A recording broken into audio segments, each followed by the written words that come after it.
the world. What Archimedes meant was that the power of a lever is practically unlimited. Today, almost everyone uses some form of lever in his daily work. The familiar can opener is a lever with a sharp cutting edge. The playground seesaw is just a simple lever too. It takes a lot of force to start a freight car moving, yet the railroad man can start the heaviest freight cars easily with a pinch bar, a powerful lever which turns the wheel. Tough luck, old boy. Here's a place where a lever comes in mighty handy.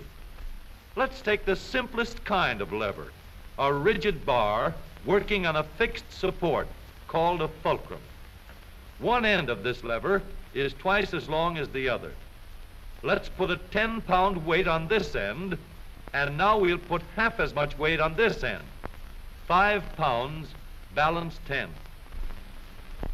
If we have 25 pounds to lift, we just use a longer lever. The 5 pounds will now balance 5 times as much. Let's raise the lever in the air, change its shape a little, and we have a crank. Or we can add a second lever and have a double crank. Now the short arm moves 1/4 the distance, but we get 4 times the force. If we want continuous motion, we need more arms. Now we have levers that turn. The larger paddle wheel makes fewer turns, but it delivers more force. A paddle wheel is nothing but a never-ending series of levers. We can make the wheels stronger and lessen friction where the wheels touch each other by rounding off the edges and shaping them into teeth that will slide in and out smoothly. Now, the power flows smoothly and continuously through spinning leverage of gear wheels. Gears are made in many kinds and many sizes. Little gears, big gears, worm gears, bevel gears, and even lopsided gears. Over 100 million gears are spinning over the roads in the transmissions of our automobiles. The transmission is located right at the bottom of the gear shift lever. Let's start from scratch and put together a model of the gears that we shift in our motor car. The shaft on the left comes from the engine. The shaft on the right carries the power back to the rear wheels. To connect these two with gears, we'll need another shaft, known as a counter shaft. These two gears carry the power from the engine shaft to the counter shaft and are always connected or in mesh. This gear on the drive shaft going to the wheels is free to turn around the shaft. We'll put it in mesh with another gear on the counter shaft. These gears are always in mesh.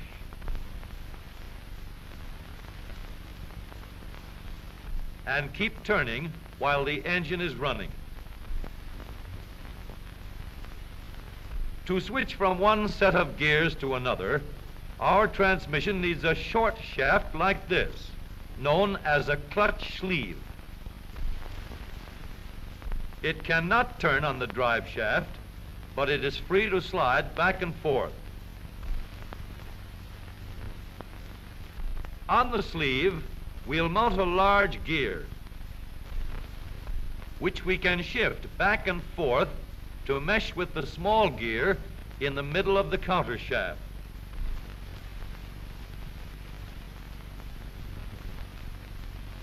We are now in neutral. The gears that are always in mesh are turning over with the engine, but the shaft to the rear wheels is standing still.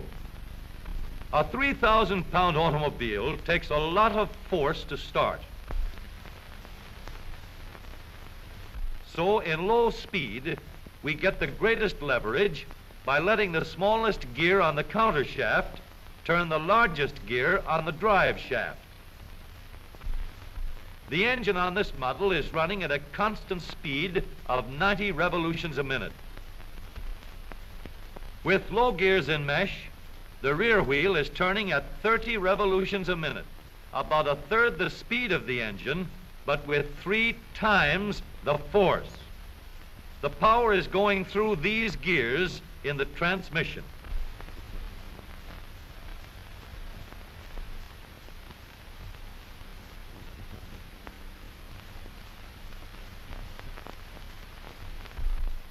After we've started the car rolling, we want fast pickup.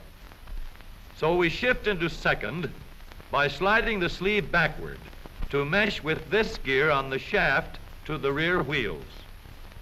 The wheel is now turning at 60 revolutions a minute, and the power flows through these gears.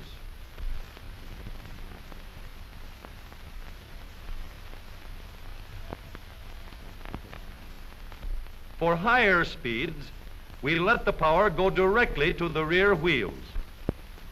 We shift the sleeve forward so that it meshes with the shaft from the engine. The power travels straight from the engine to the drive shaft. Now the shaft to the wheels is turning at 90 revolutions a minute, the same speed as the engine. But here's a problem. An automobile must be able to go backward as well as forward. So we add one more set of gears to reverse the shaft to the rear wheels. With the gears shifted into reverse, the power travels through the transmission in a path like this. We now have 3 sets of spinning levers for going forward and 1 for reverse. With the gear shift lever, we can shift to any set of gears we wish. But with all these spinning levers in the transmission came noise and wear. Experts could shift gears quietly by careful timing of the gear shift and the engine speeds, but most of us made plenty of noise until new engineering developments made possible the long series of improvements that followed. When we shifted gears, we got a clash because the gears were not running at the same speed. In other words, not synchronized. So engineers set to work to develop a synchronizer.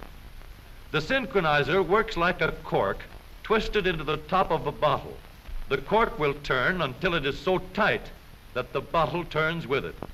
Synchro mesh works the same way. When we shift into second or high, the synchronizer brings the gears to the same speed before they come together. The drums won't let the gears shift unless they are turning at the same speed. When the gears come together, there is no clash, and the shift is made quietly and easily.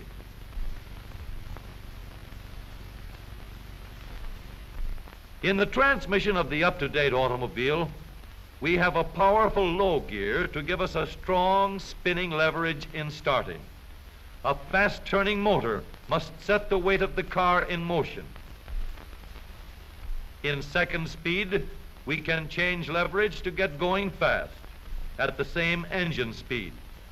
With the leverage of third gear, power goes directly to the rear wheels, and we can go as fast as we want. Now every driver can shift gears at any time, regardless of speed. Here is a hill that will give us a real chance to see how smoothly and reliably our spinning levers work in our automobile transmission.